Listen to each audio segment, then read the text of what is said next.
Until recently, I had thought we wouldn't breach the fixed stars until the back half of the Stormlight archive, but it never hurts to be prepared.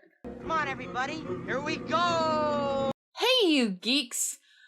Just over a week ago, Brandon Sanderson read a new preview chapter of Wind and Truth at C2E2. And for those of you who, like me, did not feel like driving to the windy city of abysmal traffic, the link of the full chapter reading and Q&A is below. Completely coincidentally, I am now doing a video on the spiritual realm and how much we know about it, which at first glance I thought wouldn't be very much. Oh, you know that's right. Nothing. Zilch. Nada. But with a bit of research, I was able to find that we actually already know what it is, have seen characters go there, and have seen it interact and interfere with their daily lives in the physical realm on Roshar.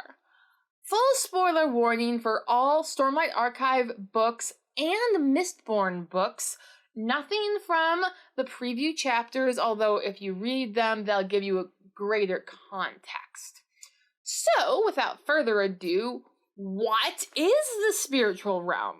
From a non-linear, non-subjective viewpoint, it's more like a big ball of wibbly-wobbly, timey-wimey stuff. The spiritual realm has actually been described multiple times already in the Stormlight Archive, and Sanderson has answered multiple questions about it. And they all make it pretty clear that the rules of how we daily understand time, space, and relativity don't really apply there. Our land, every land, is 3 realms, Syl said.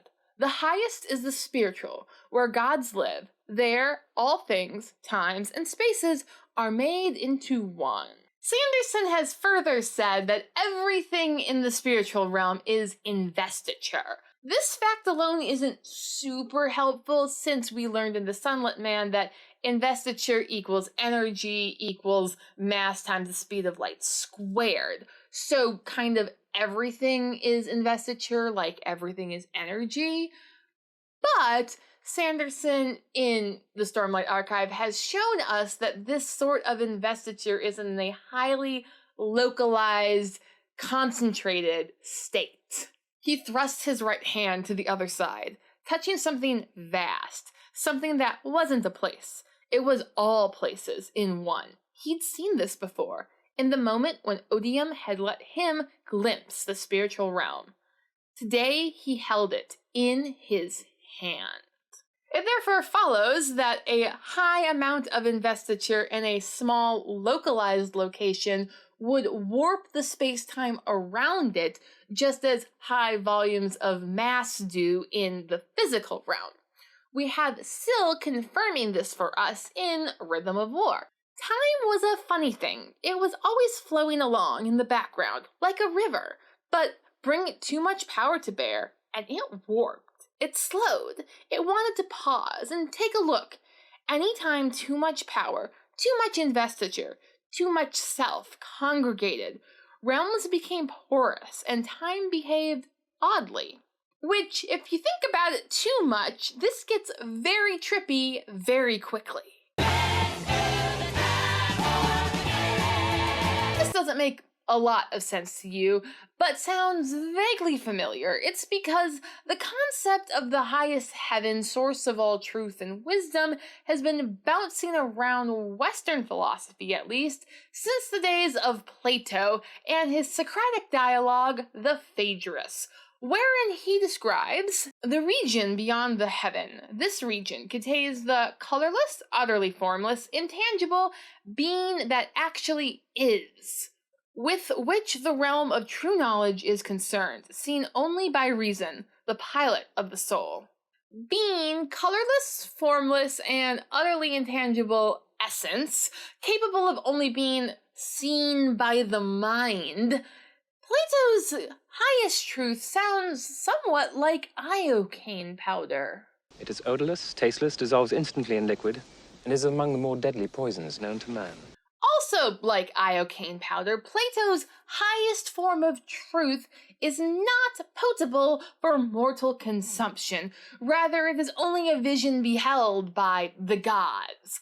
Likewise, the spiritual realm of the Cosmere is only regularly and safely viewed by the shards, while mortals like Kelsier in Mistborn's Secret History can view the spiritual realm. Preservation warns, and Brandon has backed this up, that it will break Kelsier's brain, even more than it already is. The relationship between madness and the divine go hand in hand for both Sanderson and Plato, as both use their respective works of Phaedrus and Stormlight Archive to describe the difference between mental illness and divine madness. Where are they going? I don't know. How do we get there? Come on, let's go. Now that we have a working definition of the spiritual realm, it follows to ask if and or how a character can go there. Fortunately, this question has been posed to Brandon. Can somebody travel to the spiritual realm the same way as the cognitive? Yes, but it's very different. It is possible. You may have seen people do it. For instance, Elend, burning Atium and Duralumin, pulled most of him into the spiritual realm. Yeah, he kinda got yanked into... You also have seen people ascend with the powers and dip into the spiritual realm for a little bit.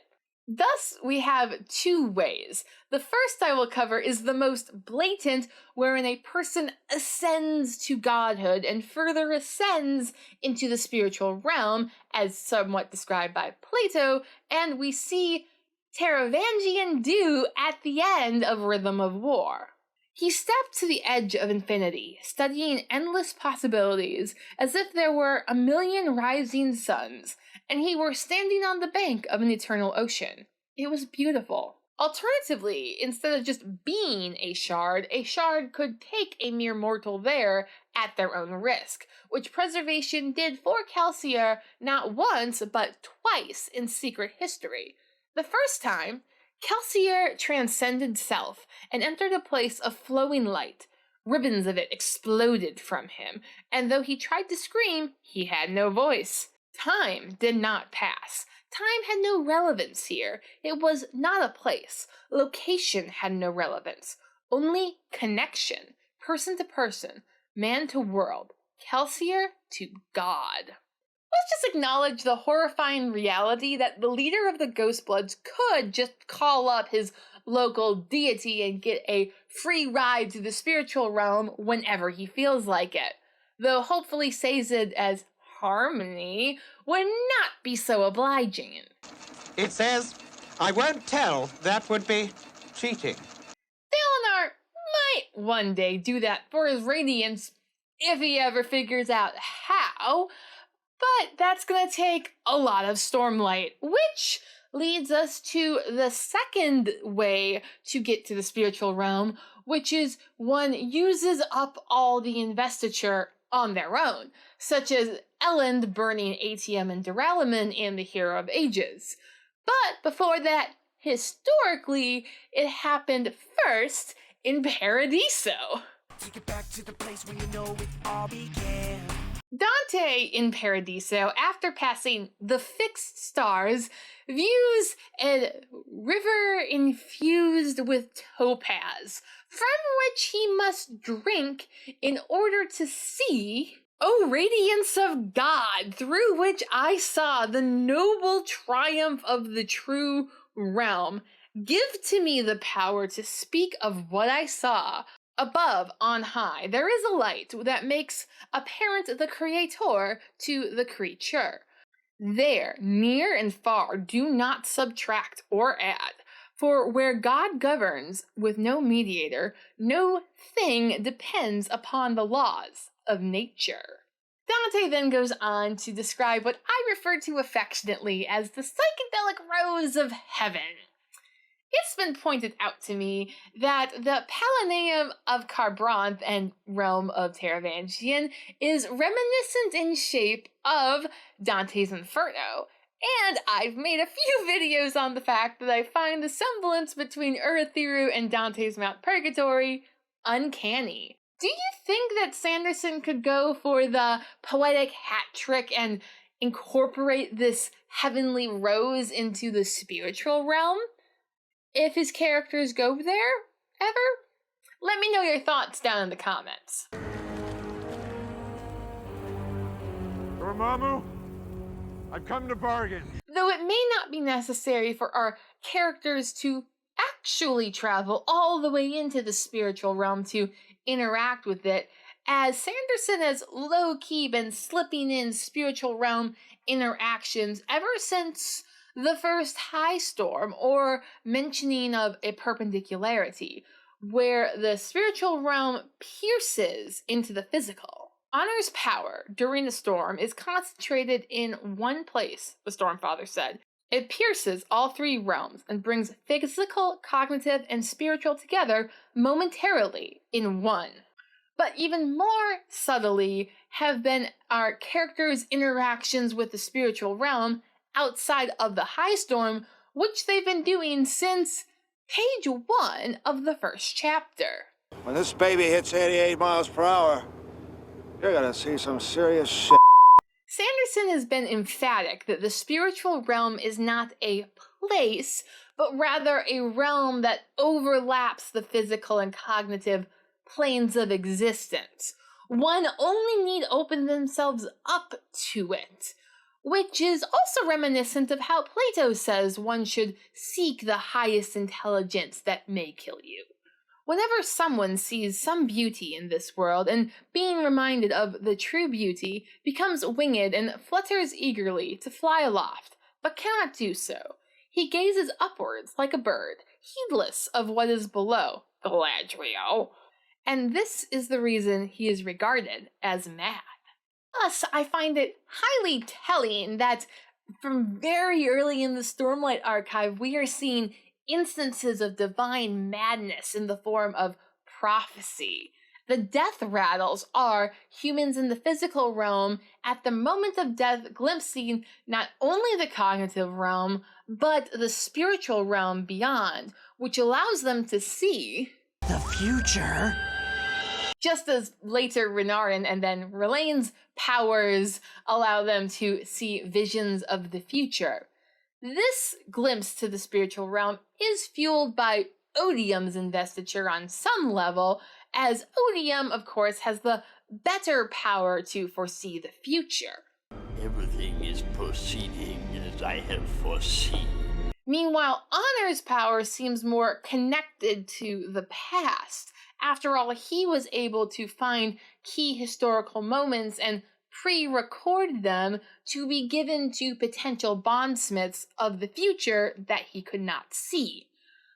Also, Honor's investiture has been used to connect Dalinar and then Kaladin to key persons from their past to bring them to a higher ideal.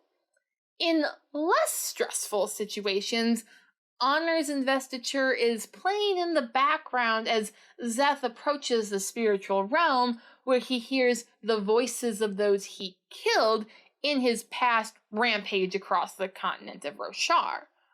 Lastly, with Honor's ability seeming to be able to record the past, I wonder if Shallan's ability to take a memory like a photograph and replay it on her own paper is also connected to Honor's power in the spiritual realm. After all, we know that when she takes a memory, it allows her to also subconsciously view the cognitive realm. Shallan froze, her breath catching, her heart lurching in her chest. She had drawn something standing in the doorway behind the king, two tall, willowy creatures. She snapped her head up. The hallway was empty. The creatures hadn't been part of the memory she'd taken. Her hands had simply drawn them of their own accord. Shallan's visions and Szeth's ongoing haunting caused them to act in ways that others perceive as unhinged. Shallan herself later recalls that during this period she was losing her grip on sanity, and these problems have nothing to do with her dissociative identity disorder. Rather, it may come from her potentially being a child of a herald, or having double bonded spren, allowing her extra connection to Stormlight and honor, which may allow her to subconsciously connect to those lines of connection that Kelsier saw when he was fully in the spiritual realm, and Dalinar viewed passively in the physical realm in Rhythm of War. Nail scratched at his head, and Dalinar saw a skeletal figure overlapping him, like the echoes of light that followed Zeth, only worn, dim. Dalinar stepped forward, walking among his stunned bodyguards, noting 8 lines of light extending from Nail into the distance. Sanderson is clearly building up to something big with Dalinar, Shallan, Kaladin, and Zeth in Book 5, and all of these characters have now had profound moments and interactions with the spiritual realm already. Coincidence? I think not. So, let me know your thoughts and theories about what they will do with the spiritual realm in Book 5 down in the comments. Otherwise, thanks for watching.